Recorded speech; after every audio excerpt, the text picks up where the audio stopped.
tal, amigos? Muy buenas noches, qué gusto saludarles. Pues ya este martes 13 de septiembre del año 2022, son las 9 de la noche en punto y felices de saludarlos un martes más desde la Ciudad de México. Soy Guadalupe Mayorga y bueno, pues estamos en nuestra emisión número 83. Perdón, perdón, realmente se dice rapidísimo, pero estamos muy contentos de estar llegando a esta emisión de su programa La Medicina Nuclear y la Imagen Molecular.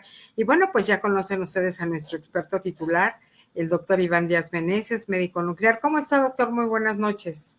Hola Lupita, ¿qué tal? Buenas noches a todos, a toda nuestra audiencia. Pues nuevamente nos da mucho gusto estar con ustedes como todos los martes en este programa que a Lupita y a mí nos da mucho gusto hacer para todos ustedes debido a que, bueno, pues hemos sentido su cariño, hemos sentido su atención, hemos sentido su interés y pues nosotros encantados de estar aquí como cada semana, como bien lo decía Lupita en la emisión número 83, que de verdad, créanme amigos, se dice fácil, pero no es sencillo, de verdad. Pero bueno, dicen que cuando uno hace las cosas con gusto, Lupita, pues ni se siente el peso, ni se siente el trabajo. Y bueno, eso téngalo por seguro, que pues nosotros siempre estamos buscando traerles temas que puedan ser de su interés, temas que a lo mejor no habían escuchado o que los presentemos desde la perspectiva de la medicina nuclear y la imagen molecular, que como bien lo ilustra el título de esta emisión y de estos programas de radio, pues es la perspectiva desde la cual nosotros abordamos diferentes temáticas. La verdad que la medicina nuclear y la imagen molecular es una especialidad médica que debe ser más ampliamente divulgada, ampliamente conocida. Y pues nosotros no solamente hablamos, bueno, sí hablamos, pero también nos damos a la labor de pues presentársela a ustedes de manera que pues ya vaya siendo un tema no tan desconocido. Si les gusta lo que hacemos, por favor, ayúdenos a compartir estos programas para que más personas nos conozcan, para que más personas puedan conocer acerca de pues las maravillas que hace la ciencia médica moderna, la tecnología aplicada a la salud y muy específicamente en la medicina nuclear y en la imagen molecular. A nosotros, bueno, pues nos dará mucho gusto recibir sus comentarios, recibir sus preguntas y tratar de responderlas junto, bueno, pues con los temas que hemos preparado para todos ustedes. Y pues como cada semana, pues estamos transmitiendo totalmente en vivo desde la Ciudad de México para todos los lugares del mundo en donde, bueno, haya una conexión de internet y se entienda el idioma español. Pues aquí estamos nuevamente, Lupita, para empezar este programa. Así es, doctor. Pues la semana pasada hubo una gran audiencia, la verdad me sentí muy contenta de tantas reacciones, un tema llevó al otro y después a otro y después muchas peticiones, por eso decidimos hacer la segunda parte del tema de la semana pasada, no sin antes agradecer mucho la cortesía de Gammagrafía e Inmunoanálisis SC desde la bellísima Cuernavaca, Morelos. Muchas gracias por acompañarnos nuevamente el día de hoy y el tema es imagen molecular y medicina nuclear de infección e inflamación. TC99M, ubiquicidina, segunda parte. Hay mucho alrededor, muchas dudas, muchas inquietudes y desde luego esto nos hace crecer, por eso decidimos realizar la segunda parte del programa. Y bueno, pues continuando, la medicina nuclear y la imagen molecular es una especialidad que hoy es visible gracias a la visión del doctor Iván Díaz Meneses, que nos permite identificar, entender y comprender qué es, nos hace daño, no nos hace daño y dejar de lado todos estos mitos y esto ha permitido invitarlos a escuchar cada semana su programa y gracias a todos ustedes seguimos al aire.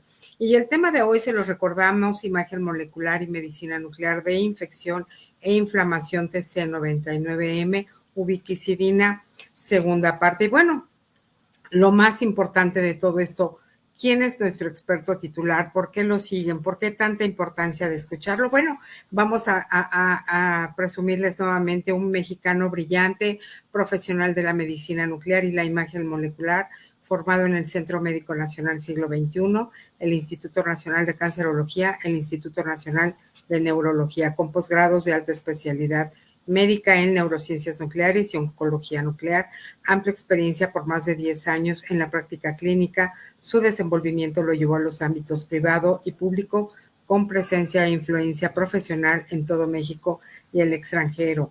Profesor de curso de posgrado de neurociencias nucleares, formador de recursos humanos, médicos de alto nivel, un gran compromiso del doctor, estas nuevas generaciones y por supuesto este brazo social tan importante que no podía faltar, un rotario muy comprometido del Club Rotario Alameda. Y bueno, pues nuevamente muchas gracias, Gammagrafía Inmunoanálisis SC desde la bella Cuernavaca, Morelos, por acompañarnos el día de hoy. Y bueno, pues la medicina nuclear y la imagen molecular, primer programa radiofónico dedicado a la divulgación de la medicina nuclear y la imagen molecular desde México para el mundo.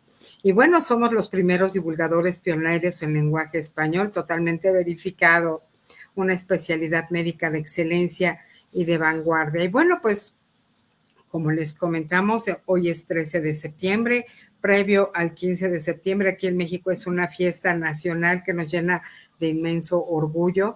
Así es de que son las 9 de la noche con 3 minutos y pues realmente estamos a punto de iniciar, no sin antes agradecer siempre toda su compañía y todas sus preguntas.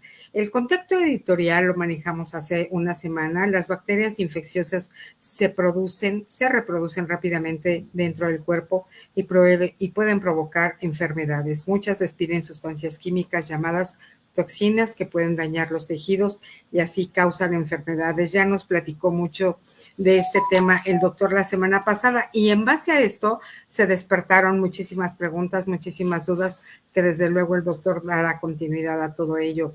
Y bueno, pues gracias a nuestra casa Promoesterio por todas las facilidades, nuestra querida Celia González ahí en cabina que nos apoya siempre cada semana y nuestra querida Belén Aspeite aquí en las redes sociales. Muchas gracias por acompañarnos. Gracias por esta gran cortesía, Gammagrafía Inmunoanálisis SC desde la bella Cuernavaca, Morelos. Y bueno, estos saludos siempre son muy gratificantes para todo el esfuerzo, aunque lo hacemos con muchísimo gusto. Siempre recibir el reconocimiento de los amigos dentro y fuera de México, siempre lo agradecemos muchísimo. Desde luego, saludos desde Latinoamérica. La semana pasada estuvo muy felicitado el doctor de Uruguay y de Córdoba, Argentina. Así es de que muchísimas gracias. Desde luego, toda Europa y África, que también es muy escuchado el doctor.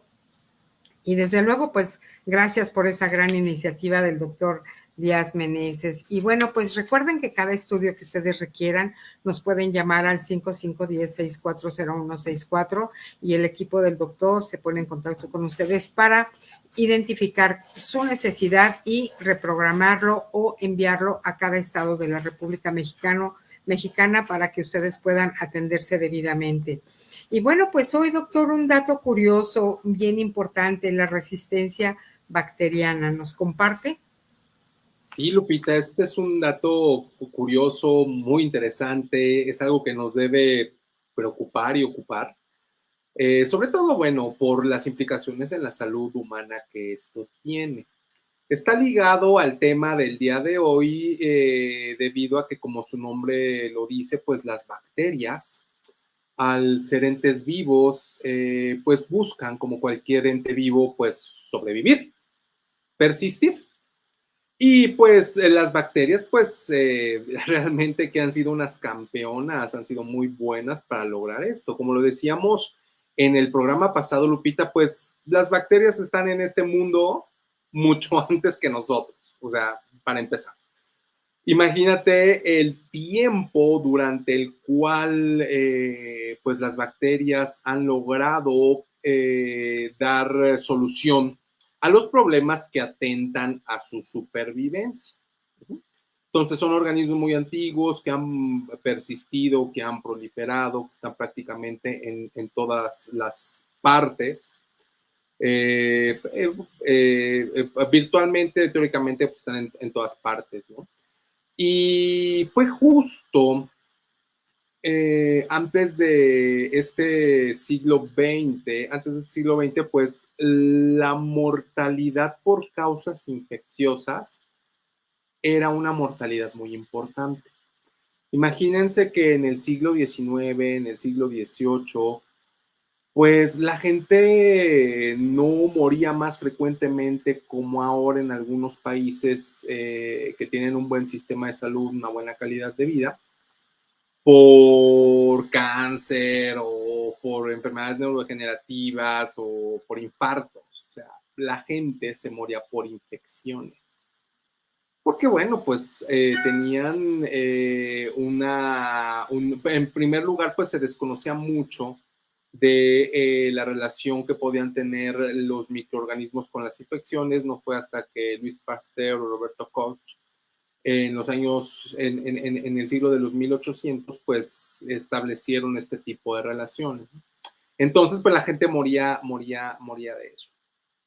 Y pues igual como los microbios por los seres humanos, mediante el ingenio, la observación, eh, la capacidad que tenemos de descubrir, inventar y aplicar estos descubrimientos, pues fuimos capaces, la humanidad, de crear unas sustancias pues maravillosas, ¿no? Que cambiaron pues mucho de cómo se vivía, ¿no? Cambiaron cuánto tiempo sobrevivía una persona, que se pudiera recuperar de una enfermedad infecciosa, prolongaron mucho la esperanza de vida, incluso han marcado una diferenciación entre países que pues tienen países ricos y países pobres para pronto, ¿no? Que tienen para ofrecer un buen sistema de salud a su población o no, acompañado con buenos sistemas sanitarios, con buenos sistemas, sí, salubres, ¿no? El acceso a estos bienes y servicios que debe proveer o que provee el gobierno. Bueno, entonces para no hacerles el cuento largo, en el siglo XX, ya lo hemos dicho en otras ocasiones, en el año de 1908, Alexander Fleming, pues descubrió la penicilina. La penicilina es como que el antibiótico por antonomasia, ¿no? Cuando alguien habla, escucha la palabra antibiótico, pues piensa inmediatamente en la penicilina. Bueno, la penicilina fue descubierta en el año de 1928. Ya casi nos acercamos al centenario del uso de antibióticos. Y con esto inició la carrera de los antibióticos. Y los antibióticos sirvieron muy bien. De hecho, pues toda la investigación con respecto a cómo defendernos y cómo matar bacterias se centró en pues el desarrollo de los antibióticos. Bueno, pues en un principio los antibióticos pues tuvieron mucho éxito, fueron capaces de destruir a las bacterias, las mataban, pero como dijimos previamente, las bacterias son formas de vida persistentes y son formas de vida que son muy adaptables, Lupita. O sea, se adaptan muy rápido porque como dijimos la otra vez, las bacterias tienen la capacidad de mutar en su código genético, en el ADN. La vez pasada lo dijimos, ¿no? En el ADN está codificada la vida. Está codificada cómo se construyen proteínas que sirven para muchas funciones. Estructura, función, forma, etc. Bueno, pues esas proteínas, esa capacidad de mutar rápidamente hace que las bacterias puedan desarrollar mecanismos de resistencia, aquí viene la palabra resistencia, a los antibióticos. Y como son microorganismos que se reproducen muy rápido y que pasan estos datos genéticos que les confieren una ventaja de supervivencia, y bueno, pues las bacterias pues, son organismos unicelulares, pues que se reproducen rápidamente, pues esto da pie a que puedan encontrar mutaciones que hagan que los mecanismos antimicrobianos que funcionaban en el pasado, pues ahora pues ya no lo hagan. Porque las bacterias encontraron procesos moleculares que las hacen resistentes y las hacen inmunes a las moléculas antibióticas que en el pasado funcionaron. Y por eso esto es un tema muy importante que preocupa. Porque si ustedes se han dado cuenta, pues no es de que, fíjense, nos quedamos con un tipo de penicilina y ya está. O sea, si se dan cuenta cada vez, hay más número de antibióticos, hay diferentes mecanismos de acción y de funcionamiento de los antibióticos, y cada vez es muy importante el conocer si una bacteria va a ser susceptible, va a ser matada por un antibiótico en específico. Por eso se piden a veces estos tests que se llaman antibiogramas. Es para saber si una bacteria va a ser afectada por un antibiótico o no. Entonces, la resistencia bacteriana pues significa eso, Lupita, que estamos en una época, en una era, o sea, aparte de preocuparnos por el calentamiento global, aparte de preocuparnos por la corrupción, aparte de preocuparnos por las amenazas militares en el mundo, pues también tenemos que estar muy pendientes y muy en cuenta de la resistencia bacteriana. Eso es muy, pero que muy importante. Porque estas resistencias bacterianas, si bien es cierto que pues se suelen acotar a un ambiente hospitalario donde hay microorganismos que son bastante resistentes, pues hay siempre la posibilidad de que migren a un ámbito comunitario, es decir, que empiece a haber infecciones que no se dan en un contexto hospitalario, sino que pues ya se dan en la calle, en la comunidad. Y eso pues es algo bastante preocupante. Entonces, eso es con respecto a la resistencia bacteriana y finalmente, dando pie a este fenómeno, pues es que se ha tomado un renovado interés en pues otras maneras de matar con las bacterias y uno de esos pues son los péptidos antimicrobianos como la ubiquinona marcada con tecnecio, que nos sirve a nosotros para visualizar infecciones, pero bueno, estos péptidos pues también tienen una acción antimicrobiana. Por ejemplo, el cobre, que ya hemos hablado en otras ocasiones de el cobre, que también tiene una acción antibacteriana. Fíjate que ahorita, Lupita, ya estamos nosotros conociendo más maneras moleculares, bioquímicas, fisiológicas, de cómo diferentes moléculas, cómo diferentes elementos, cómo diferentes vías interaccionan entre sí y pueden dar lugar a instrumentos que nos permitan a nosotros pues terminar con bacterias resistentes. Y algo bueno, algo alentador es que estas bacterias que son resistentes a los antibióticos, ¿qué creen?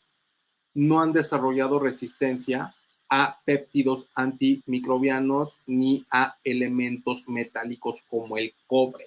¿Y esto por qué? Pues porque como son mecanismos muy genéricos, inespecíficos de daño bacteriano, pues es difícil que se desarrolle una resistencia. Para eso las bacterias básicamente tendrían que dejar de existir, tendrían que dejar de formar membrana bacteriana y bueno, pues eso es incompatible con la vida de las bacterias, ¿no? Entonces, eso es el dato curioso de lo que les quería platicar con respecto a la resistencia bacteriana, Lupita.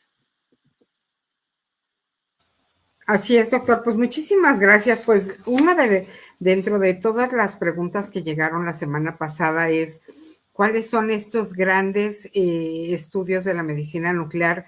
Cada uno para qué sirven, porque hubo una anécdota muy importante, decía la señora de San Luis Potosí, me dieron gato por liebre, pero aquí más adelante el doctor nos va a hacer favor de explicarnos cada uno de los estudios brevemente para que más o menos tengamos esta noción, ya que la finalidad de este programa es platicar de tú a tú con el especialista. Muchas gracias por acompañarnos y gracias por tu gran cortesía, Gamografía e Inmunoanálisis SC desde la bella Cuernavaca, Morelos. Y bueno, normalmente hay bacterias en el cuerpo, ¿siempre, doctor?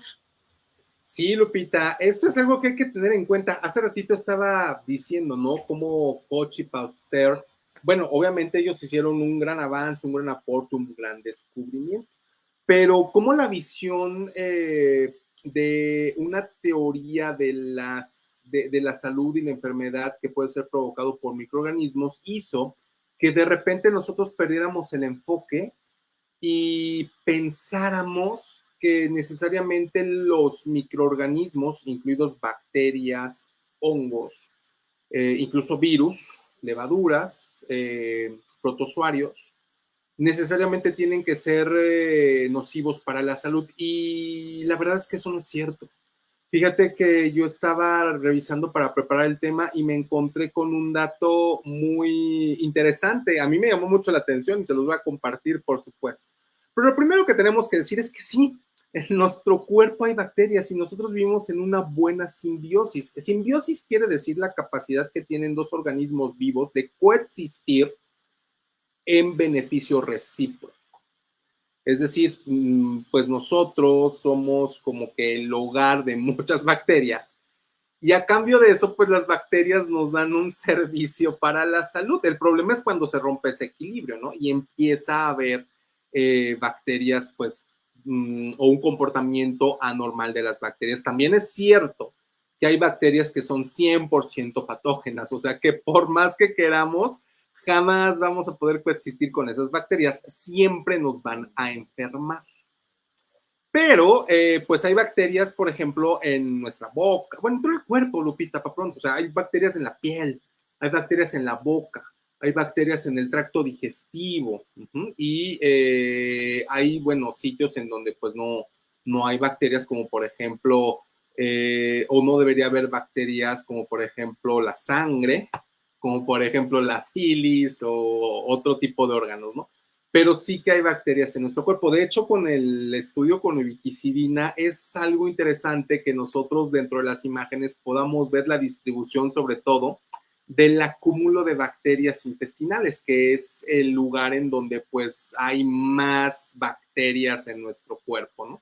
Y el dato el dato interesante que yo les quería mencionar es que recordemos que dijimos que las bacterias pues son organismos vivos unicelulares que no tienen un núcleo bien claro, o sea, que no tienen un núcleo bien formado, que son procariotas. Eso significa que no tienen un núcleo, a diferencia de nosotros, que somos organismos multicelulares y todas nuestras células son nucleadas, es decir, eucariotas, a excepción de los glóbulos rojos, que no tienen.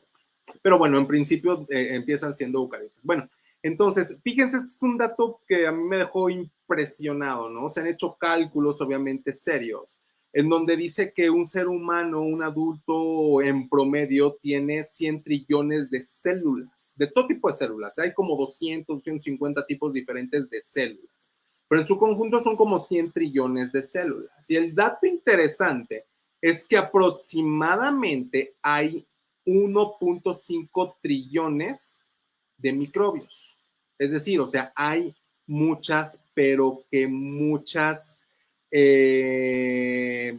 no, perdón, 1.500 trillones de microbios. Es decir, incluso hay más microorganismos, que son organismos unicelulares en nuestro cuerpo, que células en nuestro propio cuerpo. Entonces, este es un dato pues bastante interesante. Y si consideramos que cada uno de esos microbios, cada una de esas bacterias son entes vivientes aislados, únicos, que sí es cierto, suelen vivir en colonias, porque también eso es verdad, ¿no? Las bacterias no viven así como que solitas, ¿no? Y son más gregarias que nosotros los seres humanos. Las bacterias suelen vivir en acúmulos de bacterias que se llaman colonias, pero más o menos este dato es muy, muy, muy interesante para que pues nosotros empecemos a ver las cosas desde una perspectiva distinta, Lupita.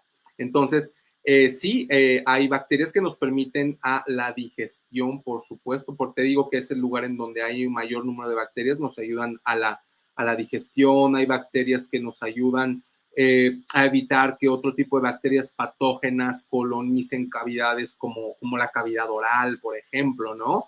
O hay bacterias, estábamos diciendo de la simbiosis, ¿no? Hay bacterias que pues están en la piel y normalmente están en la piel, y cuando estas bacterias pues se descontrolan, pues surge el problema del acné. De tal manera que los seres humanos hemos tenido que, bueno, no hemos tenido, siempre hemos convivido con bacterias. Y bueno, los problemas surgen cuando hay desequilibrios o cuando hay bacterias francamente patógenas. Y obviamente, pues que también hay muchas bacterias implicadas en muchos procesos de la vida de los humanos, ¿no? O microorganismos implicados en la vida de los humanos. Uno de esos pues, puede ser pues, el alimenticio, ¿no? Por ejemplo, el vino o, por ejemplo, el pan, ¿no? Son ejemplos de cómo las bacterias ayudan. Y, por ejemplo, hay bacterias que comen plástico, Lupita. Entonces, eso también ya se ha estado desarrollando bacterias que ayudan a limpiar el plástico, comen petróleo, ese tipo de cosas, ¿no? Entonces, es algo muy, muy interesante que decir con respecto a estos organismos unicelulares que habitan en nuestro cuerpo, Lupita. Así es, doctor. Nos están pidiendo que si nos puede hacer favor de repetir el estudio que dijo que es el que se prepara o se realiza para identificar las infecciones a través de medicina nuclear, doctor.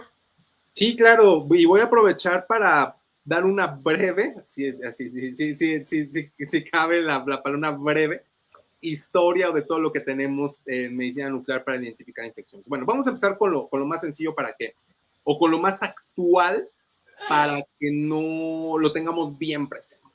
Bueno, a lo largo de los años, Lupita, nosotros hemos conocido muchos de los procesos fisiopatológicos y moleculares de las infecciones. Sabemos que, bueno, pues primero pues tiene que haber un microorganismo y que esos microorganismos tienen que lograr colonizar e invadir alguna parte de nuestro cuerpo. Y sabemos que no es solo un microorganismo. También sabemos que hay respuestas de nuestro cuerpo, pues para tratar de eliminar o reparar cosas que no deben de estar ahí o amenazas a nuestro cuerpo.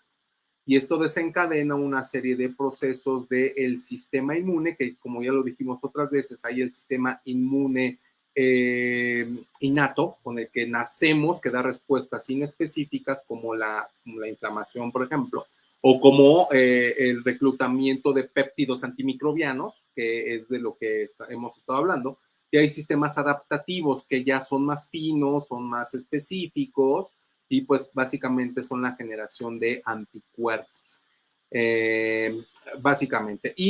Pero este sistema inmunológico pues no funciona como que solito, ¿no? De hecho, el sistema inmune de los seres vivos y el de los humanos incluidos es una de las cosas más enigmáticas, más complejas quizá, tanto como el sistema nervioso. O bueno, pues ahí van teniendo como que una competencia, quizá podemos decir que es la segunda cosa dentro de nosotros que es más complicada y de las cuales nos faltan muchas cosas por aprender. Pero bueno, hemos aprendido mucho del sistema inmune. Y si sabemos que en el sistema inmune, en el sistema de defensa, pues hay unas células que actúan de manera inespecífica, que son la primera línea de defensa, que pues básicamente podemos llamar macrófagos y polimorfonucleares.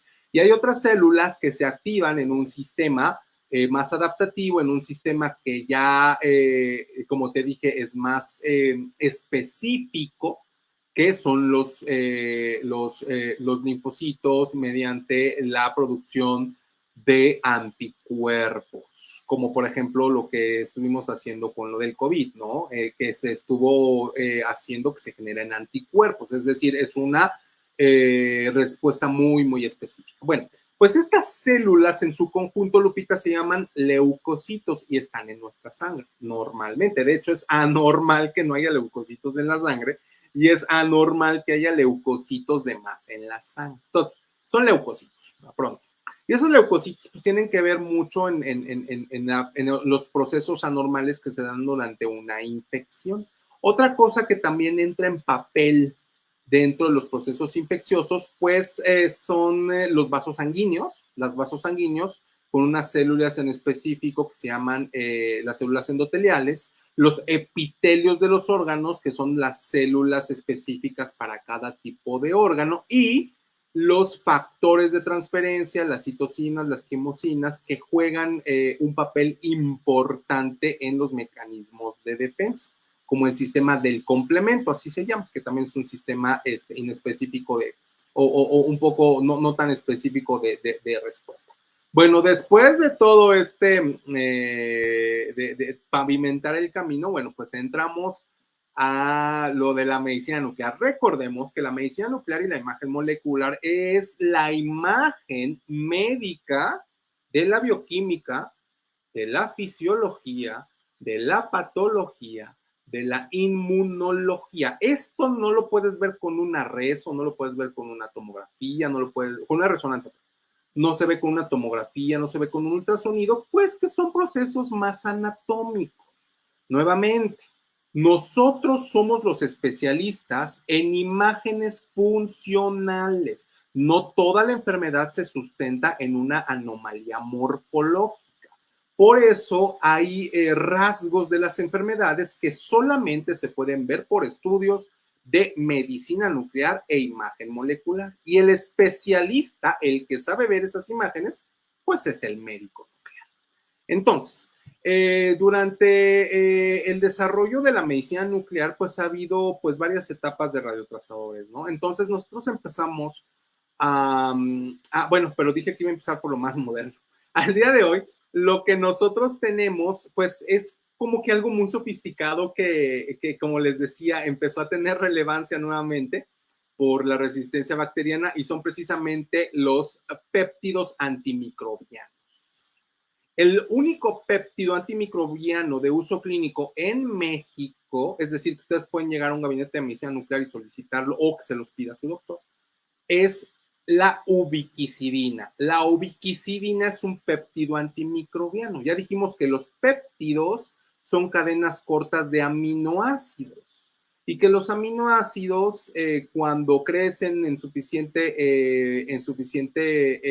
número o en suficiente agrupación, pues pueden llegar a proteínas. Un péptido es un tipo de proteína pero chiquita, pero bueno, se le llama péptido. Entonces, la ubiquinona es un péptido antimicrobiano que pues por las características físico-químicas de cargas electromagnéticas, pues tiene la capacidad de unirse a la membrana bacteriana de microorganismos gram positivos y gram negativos, es decir, te permite detectar la presencia de estas bacterias. Dirán ustedes, ¿y por qué no mata las bacterias al mismo tiempo, doctor?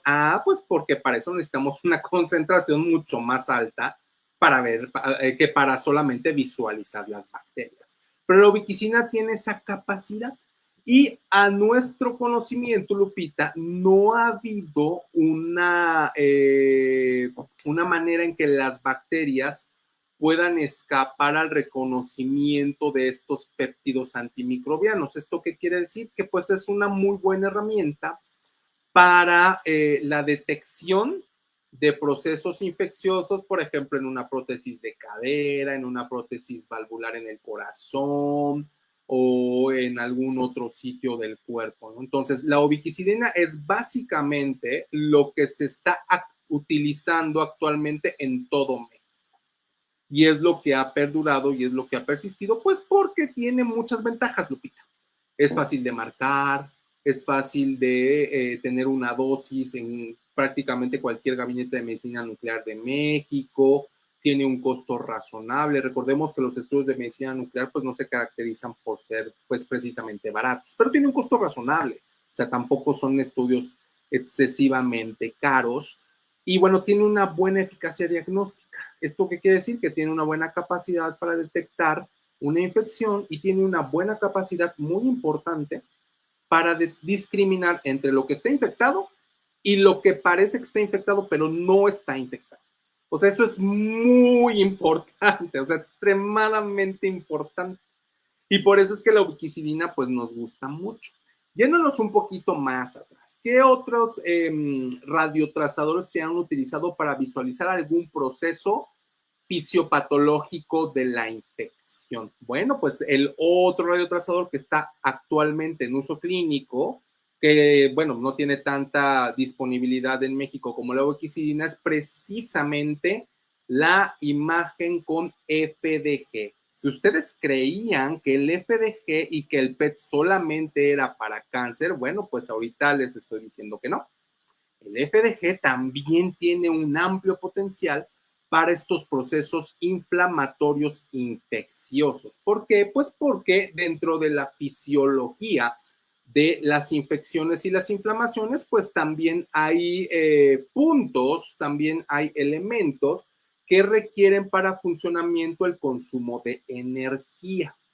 Las bacterias, los macrófagos que dijimos que son células de primera línea para defender a nuestro cuerpo, los procesos reparativos, como por ejemplo los fibroblastos, que bueno, hacen que pues una herida o la pérdida de continuidad de un tejido se repare, etcétera. Todos esos procesos conllevan el uso de energía, Lupita. Entonces, ¿sí te puede visualizar infección? Por supuesto, claro. La cuestión es que al ser un blanco molecular un tanto inespecífico, que te dice que pues sí hay un proceso en donde hay un consumo incrementado anormal de energía, pero en cierta medida no tiene una especificidad para hacer un discernimiento pues no tan complicado entre lo que está infectado y lo que no está infectado. El FDG en ese sentido no es mejor que la ubiquinona en cuanto a la especificidad, es decir, en decirte esto está infectado y en decirte esto no está infectado. Entonces, pero es una herramienta muy valiosa porque es un radiotrazador muy versátil. Entonces, si nosotros queremos localizar, por ejemplo, en el contexto de una fiebre de origen desconocido, que la fiebre también es una respuesta innata y es una respuesta inespecífica que puede ser causada, entre otras cosas, por una infección, pues nosotros quisiéramos tener una imagen que nos permita identificar de una manera, sensible una zona que pudiese estar infectada. Y después, cuando nosotros ubicamos estas zonas, entonces lo que hacemos o lo que propongo que se haga es que utilicemos un radiotrazador que, bueno, una vez que ya encontramos una zona que potencialmente puede estar infectada y si tenemos y queremos ahondar más si está infectado o no, pues es un buen momento y está indicado hacer un estudio con ubiquinona, es decir, con un radiotrazador que sea altamente específico.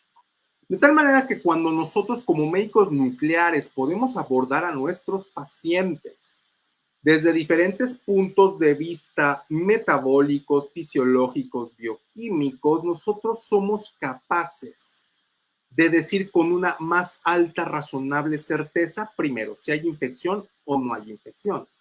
Segundo, ¿dónde está esa infección? Y tercero, ¿cómo está respondiendo el tratamiento? ¿Cómo está respondiendo esa infección al tratamiento?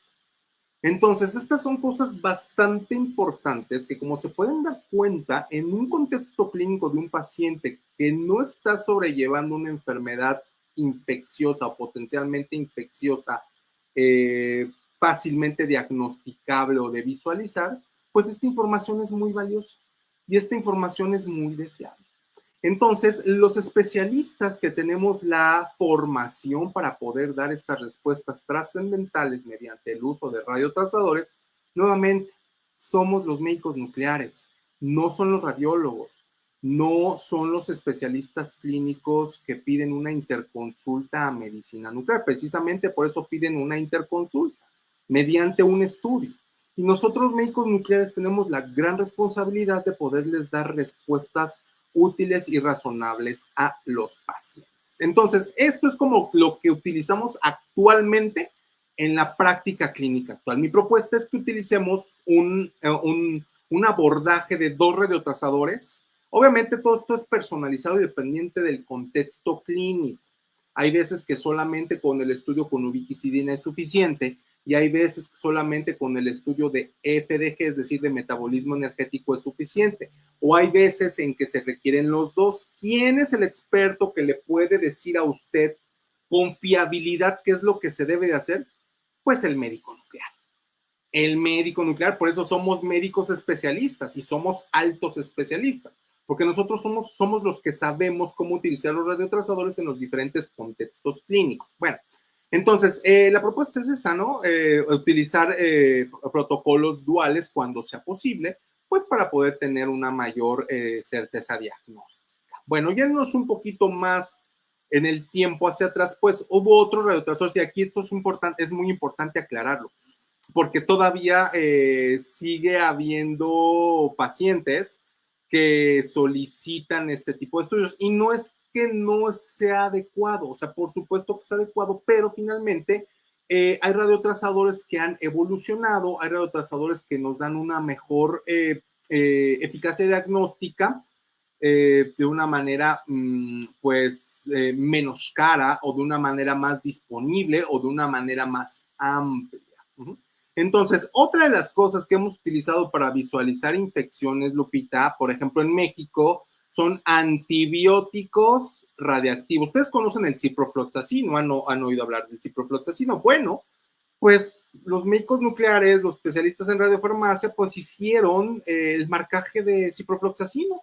Le pusieron una molécula de tecnecio al ciprofloxacino y entonces nosotros veíamos imagen de la distribución del ciprofloxacino. Y el ciprofloxacino, pues obviamente, se distribuía a donde había bacterias. ¿Cuál es el problema? Que el ciprofloxacino es una molécula, a mí me gusta el ciprofloxacino, el problema es que es muy inestable y tienes que tener a un radioquímico muy, pero muy talentoso para que te marque el ciprofloxacino y debes de utilizarlo en sitio. El ciprofloxacino es muy difícil que tú lo puedas transportar incluso dentro de la Ciudad de México y que conserve la estabilidad de marcado. Cuando tú utilizas un radiotrazador que no está bien marcado o que se desmarcó, tu eficacia diagnóstica sufre mucho. Entonces, ese es el motivo por el cual el ciprofloxacino, pues sí tenía, se veía muy promisorio, pero realmente, pues por cuestiones logísticas, pues se ha abandonado. Ya en México es muy, pero que muy difícil encontrar a alguien que te pueda marcar ciprofloxacino bien. Entonces, el ciprofloxacino, bueno, pues tomémoslo como una anécdota, pero pues todavía hay pacientes que preguntan por el ciprofloxacino. Entonces, yo les digo que pues, sí existió, pero pues ya ahorita no está disponible y que tenemos algo mejor.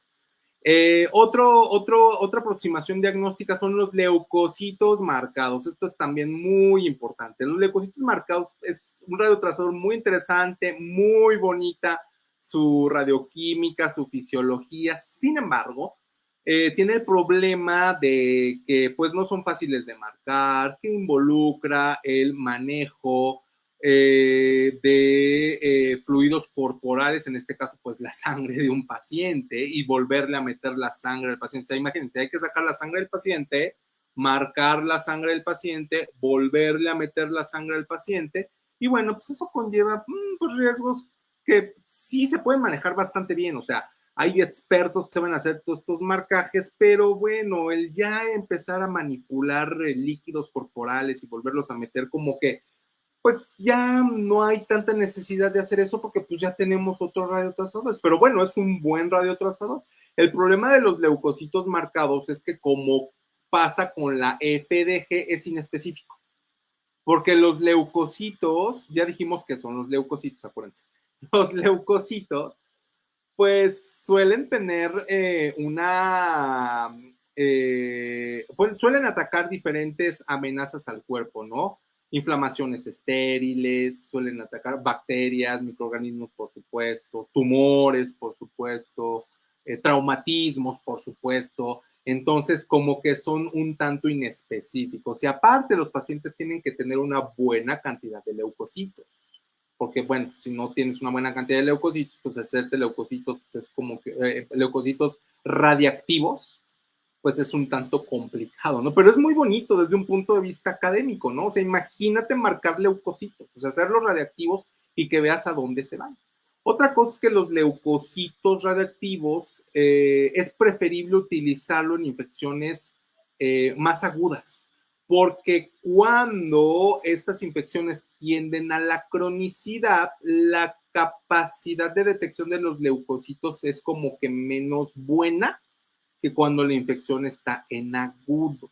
Por eso les decía que todas estas cosas es importante que el médico nuclear, que ustedes entiendan que un radiotrazador te puede o no dar una respuesta razonable y útil, no por sí mismo, sino por el médico que sabe todas estas cosas que les estoy explicando. O sea, no es nada más meterle radioactividad a un paciente y luego en un monitor ver si pintó de amarillo, rojo, azul y darle un número 2, 3, 4. Esto también aplica para neurología, para oncología, para cardiología. Como se pueden dar cuenta, o sea, hay que saber utilizarlo. O sea, no es nada más de que se metan y ya. Por eso es importante que siempre hablen con su médico nuclear. Y si su médico nuclear no les quiere dar ni la cara, bueno, pues ¿qué les puedo decir? No es alguien en que se pueda confiar su salud. O sea, el médico nuclear siempre debe estar disponible para atenderlos, porque finalmente ustedes son sus pacientes. Somos médicos, no somos simples testigos de cómo se hace un estudio, somos sus médicos. Entonces, bueno, otra manera de visualizar la infección y la inflamación es mediante el uso de elementos, elementos químicos mediante iones, mediante átomos por parte pues, de las bacterias. Y en ese sentido, pues se ha utilizado una molécula, un elemento, un átomo que se llama el galio 67. El galio 67 también lo piden de vez en cuando. Y también es la misma respuesta. Fue muy bueno, ahora ya hay mejores cosas. ¿Se puede seguir utilizando? Obviamente sí, pero finalmente esa es una decisión que ustedes deberían confiar en su médico nuclear. El galio 67 también funciona. ¿Por qué? Pues porque las bacterias necesitan dentro de sus procesos metabólicos acumular hierro. Entonces el galio 67 puede pasar como si fuese hierro y las bacterias lo acumulan. Entonces, pues es una manera también de ver un proceso inflamatorio infeccioso nuevamente, pero no es específico, es inespecífico. Entonces, todavía, aparte de que tenemos que identificar un sitio, todavía tenemos que hacer el discernimiento de si es infección o no es infección. O sea, de si está inflamado pero no infectado o si está infectado e inflamado. Entonces, ese tipo de cosas, ese saber utilizar los radiotransmisores es algo que el médico nuclear sabe hacer. De tal manera que, como dijimos, galio 67 sigue habiendo, pero bueno, no es como que la primera recomendación. Leucocitos marcados sigue habiendo, pero tampoco es como que la primera recomendación. Ciprofloxacino, pues a mi entender no hay un lugar en donde lo marquen con confianza, entonces pues lo podemos dejar ahí sobre la mesa, ¿no? FDG está disponible, Tecnesio 99, ubiquicina está disponible y es los que recomendamos para hacer los protocolos de infecciones, Lupita.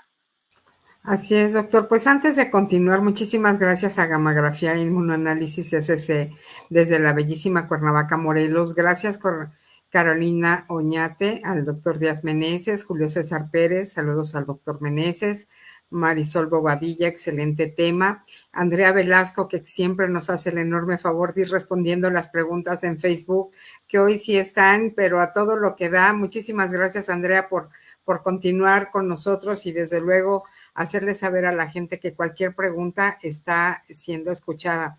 Y bueno, rápido nos vamos a las noticias, doctor, el evento en Barcelona que ya está prácticamente a un mes de irse. Sí, Lupita, pues va a ser como lo decíamos, como parte de las actividades de educación médica continua, bueno, pues está la asistencia a los congresos. Los congresos son eventos muy importantes, Lupita, porque allí uno se entera pues de cosas muy interesantes, de lo que las experiencias, lo que están haciendo otros colegas en otras partes del mundo, pero no solamente de la parte científica médica, sino también de los adelantos en tecnología. Nuevos radiotrazadores, nuevos equipos, nuevas tecnologías que por supuesto nosotros como parte del colectivo Medicina Nuclear MX estamos interesados en que todos estos avances tecnológicos lleguen a México, pues para poder ofrecer los beneficios de una medicina nuclear moderna y actualizada en México, que nada le tenga que pedir a la práctica clínica de otras partes del mundo. En la parte de la investigación, bueno, pues sí, ahí estamos muy en desventaja. Pero en la parte clínica, Lupita, nuestro objetivo es que la atención que se dé en México sea de clase mundial, equiparable a cualquier país del mundo. Ese es el objetivo del colectivo Medicina Nuclear MX. Y por eso, bueno, pues yo considero que es importante acudir a estos eventos. Y la siguiente noticia es el evento que vamos a tener, la segunda reunión de trabajo del colectivo Medicina Nuclear MX, ya salió nuevamente el tema, en donde como lo estamos comentando, Lupita, estamos convocando a médicos nucleares, estamos convocando a la industria, estamos convocando a la empresa, afín y a médicos que no son nucleares, pero que quieran interesarse en el tema, pues a tener estas reuniones, a tener estas pláticas en donde pues obviamente de lo que se trata es de crear relaciones de trabajo eficientes, serias, que nos permitan entre todos ir pavimentando el camino para tener una mejor medicina nuclear en México, aún mejor de la que ya se tiene. Entonces, el próximo evento del colectivo Medicina Nuclear va a ser el 1 de octubre, pues estamos muy emocionados por la continuación de estas actividades. Y la tercera noticia, pues es evidentemente pues los eventos, ¿no? Como hemos dicho, la academia, como hemos dicho, la ciencia y el rigor científico es algo irrenunciable. Ajá, el colectivo Medicina Nuclear es algo que lo tenemos como un valor fundacional, pero nuestro enfoque, bueno, pues es más holístico, es más amplio. Pero bueno, no dejamos de querer hacer academia y ciencia, por supuesto. Y prueba de ello es que estamos haciendo un evento promovido por el colectivo Medicina Nuclear MX en el Hospital Ángeles Acotzpa, donde vamos a hablar acerca de terapia con radionúclidos. Es una entrada para el público en general, pues aprovecho, ¿no? O sea, si tú eres estudiante de medicina o eres estudiante de la prepa o eres paciente o eres alguien que quiere conocer más acerca de la medicina nuclear y la imagen molecular con respecto a la parte terapéutica, que también es algo muy bonito, pues te invitamos este 6 de octubre al auditorio del Hospital Ángeles Acotzpa. Tengo entendido que vamos a empezar a las 9, como de 9 a 12, 9 a 1, para que puedas escuchar esta temática que es muy interesante, para que puedas conocer un poquito más. Ahí voy a estar yo, nos podemos pues saludar, podemos platicar de estos temas si te interesan mucho. Entonces es entrada libre, no va a tener ningún costo, queremos que nos acompañen, por favor. Obviamente pues con todas las medidas, ¿no? Del cubrebocas, la sana distancia y todo eso, pero en principio sí es un evento que podemos hacer presencial, Lupita.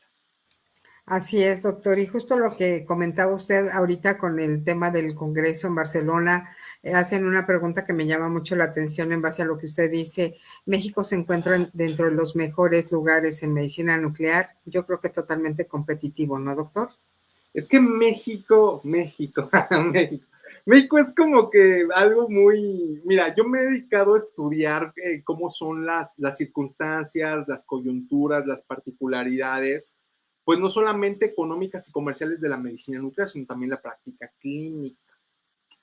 México tiene algo que en México prácticamente nosotros podemos utilizar cualquier radiotrazador que se haga en cualquier parte del mundo, siempre y cuando podamos sintetizarlo o podamos importarlo. Eso nos da una ventaja muy grande. Segundo, tenemos una población grande. Eso nos da una experiencia clínica muy amplia, a diferencia de otros países. Y tercero, pues nosotros no tenemos la limitación de que para que se haga un estudio de medicina nuclear, un tercer pagador o el gobierno tenga que pagar por ese estudio. Si alguien requiere un estudio y hace un esfuerzo o no tiene problemas dinerarios, pues se puede hacer el estudio sin ningún problema. Y está esto dentro del margen de la ley, porque no vayan a empezar de que es que ustedes están haciendo cosas indebidas. No, todo esto está en el margen de la ley. Entonces, eso es algo interesante en México, ¿no? Yo me he dado cuenta que muchas veces cuando el médico nuclear mexicano va a eventos, hay pocas cosas que nos sorprenden, porque básicamente en México, pues hemos hecho muchas de las cosas de práctica clínica, ¿eh? Es nuevamente, a ver, una cosa es la práctica clínica y otra cosa es la investigación. En investigación tenemos un rezago y tenemos mucho, pero mucho que recorrer. Pero en práctica clínica es otra cosa. Práctica clínica, ¿qué es práctica clínica? Pues lo que nosotros podemos utilizar con los pacientes para que se curen, para atenderlos en el día a día. Investigación es en lugares como la UNAM, que debería estar haciendo 100% de investigación.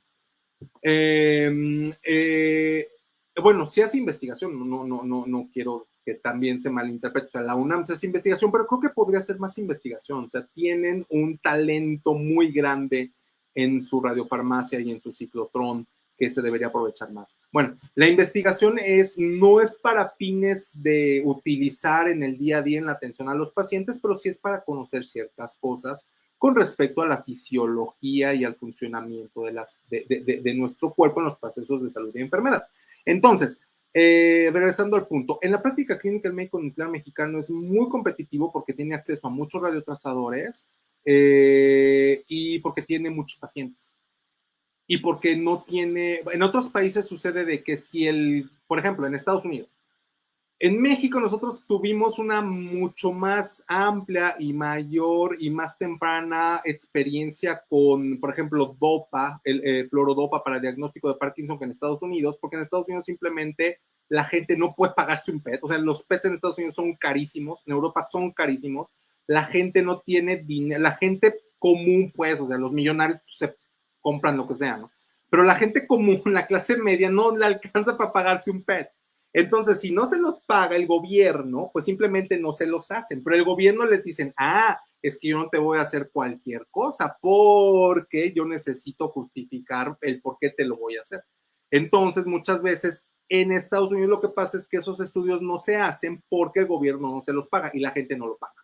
Ajá. En México los precios son diferentes y esto es una gran oportunidad para el turismo médico. En México tú puedes utilizar legalmente los radiotrazadores que a lo mejor no es que estén prohibidos en Estados Unidos, sino que simplemente no hay quien los pague. Y quien los paga normalmente se niega a pagarlos. Por eso es tan importante cuando Medicare y Medicaid y la FDA aprueban un radiotrazador, porque eso abre la chequera, la cartera, para que la gente tenga acceso a esos radiotrazadores, porque ya va a haber alguien que se los pague. En Europa es básicamente lo mismo. Como en Europa nadie paga por su salud, lo paga el gobierno, lo cual no me parece algo malo, me parece algo bueno, pero bueno, con la salvedad en que en Europa te dicen, bueno, sí, pero no te voy a hacer cualquier radiotrazador, solamente te voy a pagar esta lista de radiotrazadores. Y si alguien está interesado en utilizar un radiotrazador nuevo, ¿qué crees? Lo tiene que hacer en un ensayo clínico. Por eso en Europa hacen un montón de ensayos clínicos, porque para que ellos puedan usar un radiotrazador les dicen, bueno, sí lo vas a usar, pero ¿qué crees? No es nada más de que le des la consulta al paciente y le digas lo que tiene, ¿eh? Tienes que escribir un artículo. Eso no pasa en México. Y eso explica muchas cosas, o sea, pero ya cuando hablamos en la pericia, en la habilidad, en la experiencia clínica, en decirle a un paciente si tiene usted o no cáncer, si tiene usted o no Alzheimer o Parkinson, si tiene usted o no infección, el médico mexicano es muy competente. Bien, muy bien, doctor. Muchas gracias. Pues como siempre ha sido un gusto escucharlo, que la gente se sume a las preguntas. Hay pues muchas felicitaciones, desde luego, como cada martes. Y para finalizar, doctor, es una de las grandes preguntas que dejamos casi al final. ¿Cuántos estudios con Tecnesio 99 se puede realizar al día en gabinete de medicina nuclear? Bueno, por paciente uno, obviamente, ¿no? Ok. Y pues más o menos, pues es que depende, Lupita, es que depende de los acomodos, ¿no? Pero por día yo considero que entre 10 y 15 estudios se pueden hacer, o sea, de una manera razonable, en 2 turnos. Ahora depende muy bien. Hay estudios que los haces en 30 minutos y hay estudios que te tienes que tardar 2 horas o que te tienes que tardar 4 horas. O sea, todo eso depende. O sea, con Tecnesio tú puedes hacer, pues, te digo, entre 15 y 20 estudios de gamografías al día, más o menos, ¿no? Dependiendo del estudio de que se trate. Pero, pues sí, eso es algo que en los gabinetes, pues ya se tienen bien medidos los tiempos. Porque aparte hay estudios que te ocupan tiempo cámara. El tiempo cámara quiere decir el tiempo que el paciente va a estar debajo de la gama cámara bloqueándola para que se pueda utilizar en otro paciente. Ajá. Es decir, hay estudios que requieren un tiempo cámara cortito. ¿Qué te puedo decir? Un gamagrama óseo para cáncer de próstata o de mama, para ver si tiene metástasis. El estudio dura 2 horas, pero el tiempo cámara es aproximadamente de 10 a 12 minutos. Ajá. Es decir, que pues, el estudio dura 2 horas, pero el paciente solamente está de 10 a 15 minutos debajo del equipo. Y eso te deja todo el demás tiempo libre para que tú puedas meter otro paciente.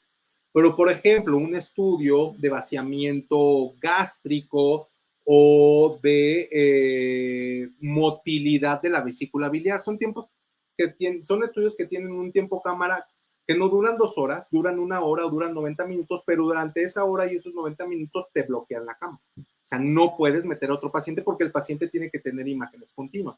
Entonces, por eso te digo que esto es muy, muy variable, ¿no? Pero bueno, en general, la operación de un gabinete de medicina nuclear está bien establecido, pero te digo, entre 15 o 20 estudios al día, dependiendo de qué estudios sean, pues es un número, pues, que quizá es inexacto, pero pues te puede dar una idea, junto con lo que te acabo de explicar, de más o menos cuántos estudios se pueden hacer con tecnesio al día mínimamente. Obviamente, para un solo paciente, solamente uno. No puedes hacerle un estudio de tecnesio en la mañana con cualquier molécula y luego con otra molécula hacerle un segundo estudio de tecnesio, excepto en el caso de los gamagramas cardíacos. En el caso de los gamagramas cardíacos, que sí son con tecnesio, tú puedes utilizar una dosis pequeñita al principio y después a las 2-3 horas le das una dosis más grande y entonces, bueno, pues ya ves el corazón, lo que estás buscando, si tiene o no una isquemia o un infarto. Ajá. Pero hay muy pocas excepciones a esta, ¿no? Entonces, para fines prácticos, pues esas aclaraciones pues son pertinentes, Lupita. O sea, nuevamente estas cuestiones más específicas, pues el médico nuclear pues tiene que poder dar una respuesta. Muy bien, doctor. Pues muchas gracias. Esta respuesta la solicitó el doctor Garibay de Fresnillo, Zacatecas. Y bueno, pues ahí nos platica toda una historia muy interesante que se la haremos llegar al doctor Díaz de cualquier manera. Hoy los tiempos se nos han acabado, pero siempre es un gusto recibirlos, escucharlos y que la realidad de todo esto es que la comunidad crece, las preguntas crecen y la interacción es algo que nos motiva mucho estar con ustedes cada semana. Doctor, buenas noches. Buenas noches, me dio mucho gusto estar con ustedes. Nos vemos la siguiente semana. Gracias, buenas noches. Se despide Guadalupe Mayorga. Hasta la próxima.